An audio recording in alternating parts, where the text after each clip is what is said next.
Gonal SH ಗ್ರಾಮದಲ್ಲಿ ಸಂಗೊಳ್ಳಿ ರಾಯಣ್ಣ ಮೂರ್ತಿ ಅನಾವರಣ. ಸ್ವಾಮೀಜಿಗಳು, ಸಮಾಜದ ಮುಖಂಡರು ಭಾಗಿ. ಸಾಧನೆಗೆ ಪ್ರೇರಕವಾಗುವಂತ ಭಾಷಣಗಳ ಸರಣಿ. ರಾಯಣ್ಣ ಹುಟ್ಟಿದ ದಿನವೇ ಮೂರ್ತಿ ಅನಾವರಣ. ಮುದ್ದೇಬಿಹಾಳ ತಾಲೂಕಿನ ಗೋನಾಳ ಎಸ್ಎಚ್ ಗ್ರಾಮದಲ್ಲಿ ರಾಯಣ್ಣ ಜನ್ಮದಿನದಂದೇ ಮೂರ್ತಿ ಅನಾವರಣ ಮಾಡಲಾಗಿದೆ. ವೃತ್ತಿ ಗೌರವದ ಜೊತೆಗೆ ಕಲಿಕೆಯ ಮಹತ್ವವನ್ನ ಸಮಾಜದ ಮುಖಂಡರು, ಕೆಲವು ಸರ್ಕಾರಿ ನೌಕರಸ್ಥರು, ಕುಲಬಾಂಧವರಿಗೆ ನೆರೆದಿದ್ದ ಜನರು ತಿಳಿಸಿದ್ರು. ಅನೇಕ ವಾದ್ಯ ಮೇಳಗಳ ಕಲಾ ಪ್ರದರ್ಶನಗಳ ಮೂಲಕ ಕಲಾವಿದರು ರಂಜಿಸಿದ್ರೆ ಅವರ ಕಲಾ ಪ್ರೌಢಿಮೆ ಕಾರ್ಯಕ್ರಮಕ್ಕೆ ಇನ್ನಷ್ಟು ಮೆರುಗು ನೀಡಿತು.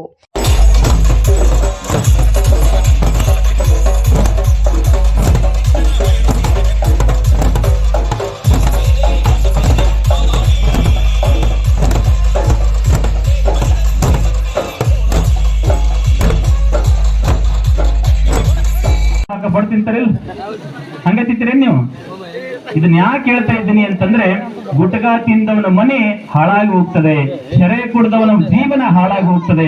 ನಾವು ಬರೇ ಸಂಗೊಳ್ಳಿ ರಾಯಣ್ಣನ ಮೂರ್ತಿ ಸ್ಥಾಪನೆ ಮಾಡಿ ಅವನೇ ಭಾರ್ಯಪ್ಪ ನಮ್ಮ ಸಮಾಜದೊಳಗೆ ಇದ್ದಂತ ತಿಕೊಂಡು ಕುಕ್ಕೆ ಹೊಡೆದು ಹಾರಾಡಿ ಡಿಜೆ ಹಚ್ಚಿ ಡೊಳ್ಳು ಬಾರಿಸಿ ಎಲ್ಲ ಗುರುಗಳನ್ನ ಕರೆಸಿ ಎಲ್ಲ ಅತಿಥಿ ಮಹೋದರನ್ನ ಕರೆಸಿ ವಿಜೃಂಭಣೆಯನ್ನ ಆಚರಣೆ ಮಾಡಿ ಕೇಸಿ ಮುಗಿತನದಲ್ಲ.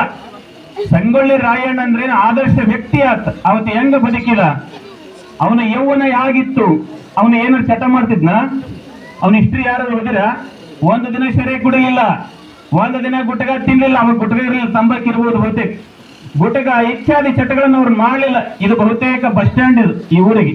ಇಲ್ಲಿ ಯಾರ್ಯಾರು ಹಿಂಗ ಸೆಲ್ಗೆ ಹೋಗ್ತಿರಲ್ಲ ಆತ ನೋಡ್ರಿ, ಸಂಗೊಳ್ಳಿ ರಾಯಣ್ಣ ಗುಟಕ ತಿನ್ನಿಲ್ಲ ಅಂದ್ರೆ ಇನ್ಮೇಲೆ ನಾವು ತಿನ್ಬಾರ್ದಂತ ಇಲ್ಲೇ ಹೋಗೋದು ಹೋಗ್ಬಿಟ್ರಿ ಅವನು. ಇನ್ಮೇಲೆ ಈಗ ಇದು ಏನು ಸಂಗೊಳ್ಳಿ ರಾಯಣ್ಣ ನೋಡಿದ್ರೆ ಸಂಗೊಳ್ಳಿ ರಾಯಣ್ಣ ದಾರು ಕುಡಿದಿಲ್ಲ ಅಂತ ತಿಳ್ಕೊಂಡು ಇನ್ಮೇಲೆ ದಾರು ಕುಡಿದು ಬಿಡ್ರೆ ಆ ಅಂಗಡಿಗಳು ಮುಚ್ಚಿ ಹೋಗ್ಲಿ, ಬೇಕಾಗಿಲ್ಲ ನಮಗ ಊರಾಗ. ಅದಕ್ಕಾಗಿ ಇಂಥ ಒಂದು ಜೀವನವನ್ನು ನೀವು ನಡೆಸಿದ್ರಿ ಅಂತಂದ್ರೆ ಜೀವನ ಪಾವನ ಆಗ್ತದ. ಎಂಥ ಮಾನವ ಜನ್ಮ ಏನು ಕೆಡಿಸಿ ಬಿಟ್ಟಿರಪ್ಪ, ಇಂಥ ಮನುಷ್ಯ ಜನ್ಮ ನಿಮ್ಗೆ ಸಿಕ್ಕಿತ್ತೇನ್ರಿಪ್ಪ ಅಂತಾನೆ. ಬಹಳ ಪವಿತ್ರವಾಗಿರುವಂತ ಮನುಷ್ಯ ಜನ್ಮ ನಮ್ಮೆಲ್ಲರಿಗೂ ಪ್ರಾಪ್ತಿಯಾಗ್ಯದ. ಬಹುತೇಕವಾಗಿ ನಾವು ಯಾವಾಗ ಇರ್ಬೇಕೇವೋ ಗೊತ್ತಿಲ್ಲ. ಈ ಜೀವನ ನೀರ ಮೇಲಿನ ಗುರುಳಿದ್ದಂಗೆ. ಈ ಜೀವನ ಹೆಂಗಂದ್ರೆ ಅನಿತ್ಯಾನಿ ಶರೀರಾಣಿ ವಿಭೋನೈವ ಶಾಶ್ವತ ನಿತ್ಯಂ ಸನ್ನಿಹಿತೋ ಮೃತ್ಯು ಕರ್ತವ್ಯೋ ಧರ್ಮ ಸಂಗ್ರಹ ಅಂತ. ನಾವೆಲ್ಲರೂ ಯಾವಾಗ ದೇಹ ಬಿಡ್ತೇವೆ ಗೊತ್ತಿಲ್ಲ ಪುಣ್ಯಾತ್ಮರೇ. ಇಲ್ಲೆಲ್ಲ ಕುಂತವ್ರಿಗೆ ಹೇಳ್ತೀನಿ, ನಾನು ಬಹಳ ಸಭೆಯೊಳಗೆ ಇದನ್ನು ಕೇಳ್ತೀನಿ.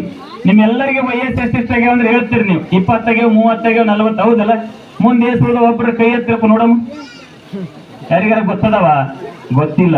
ಯಾವಾಗ ಹೋಗ್ತದೆ ಗೊತ್ತಿಲ್ಲ. ಶರೀರ ಹೆಂಗ್ ಹೋಗ್ತದೆ ಗೊತ್ತಿಲ್ಲ. ಅನಿತ್ಯಾನಿ ಶರೀರಾಣಿ ವಿಭೋನೈವ ಶಾಶ್ವತ ನಿತ್ಯಂ ಸನ್ನಿಹಿತೋ ಮೃತ್ಯು.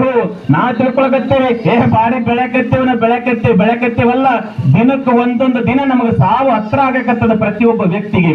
ಅದಕ್ಕೆ ಇಂಥ ಬದುಕನ್ನ ಉತ್ತಮವಾಗಿರುವ ಎಲ್ಲೆಲ್ಲೂ ಮಡದಾಗ ಅಡ್ಡಾಡ್ದ, ಏನೇನೋ ಯಾರ್ದೋ ಪ್ರಯತ್ನ ಮಾಡ್ದ.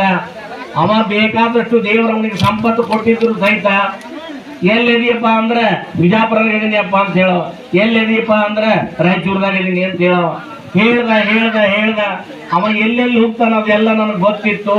ಎಲ್ಲರೂ ಕಾಲು ಹಿಡಿಯೋರ್ನ ಅವ ನಂಬಿದ್ದ, ಕಾಲು ಹಿಡಿದು ಎಳೆಯವ್ರನ್ನ ನಂಬಿದ್ದ, ಕೈ ಹಿಡಿದು ಎಳೆಯವ್ರನ್ನ ನಂಬಿದ್ರ ಬಹುಶಃ ಈ ಸಲ ಅವನು ಎದ್ದಕ್ಕ ಹೋಗ್ತಿದ್ದ. ತಾಯಿ ಹುಟ್ಟು ಮುಖ್ಯಲ್ಲ, ಹುಟ್ಟು ಆಕಸ್ಮಿಕ, ಸಾವು ಶಾಶ್ವತ. ಸತ್ಯ ಸಾಯ್ತೀವಿ. ಆದ್ರ ಅವನ ಬಾಳನ್ನ, ಅವನ ಬದುಕನ್ನ ಅರ್ಥ ಮಾಡ್ಕೊಳ್ಳೋದಕ್ಕೆ ಸಮಯ ಬಹಳ ಸಿಗುವುದಿಲ್ಲ. ಸಿಕ್ಕಾಗ ನಾವು ಅದನ್ನ ಅಂಜಿಕೊಂಡು ನಾವು ಮೂಲ್ಯಾಕ ಕುಂತೇವು ಅಂದ್ರೆ ಹಿಂಗಾಕೈತಿ ನಮ್ಮ ಪರಿಸ್ಥಿತಿ. ಆಮೇಲೆ ನಮ್ಮನ್ನ ಹಗಲಿರೋ ಕಣ್ಣಿಟ್ಟು ನೋಡ್ತಿರ್ತಾರ. ಅವ್ರು ಎಲ್ಲಿ ಸಿಗುತ್ತಾರ, ಅವ್ರ ಮೇಲೆ ಎಲ್ಲಿ ಅವ್ರ ಹೆಸರು ಕೆಡ್ಸಾಕ ಪ್ರಯತ್ನ ಮಾಡ್ತಾರ, ಬಹಳ ಮಾಡ್ತಾರ, ಹೆಂಗಾರ ಮಾಡ್ತಾರ. ದಯವಿಟ್ಟು ತಾಯಂದಿರಿ, ನೀವು ಮೊದಲು ನಿಮ್ಮ ಪಾತ್ರ ದೊಡ್ಡದ. ಕಾಲು ಹಿಡಿಯೋದು ಎಳೆಯುವಂತ ಮಕ್ಕಳು ನಿಮಗೆ ಏನಾರ ಸಂಶಯ ಬಂದ್ರೆ ಕುತ್ತಿಗೆ ಸಾಯ್ತೀರಿ, ಹಾಲು ಕುಡಿಸ್ಬೇಡ್ರಿ. ಯಾಕಂದ್ರೆ ನೊಂದ್ಕೊಂಡ ಹೇಳ್ತೀನಿ ಈ ಮಾತನ್ನ.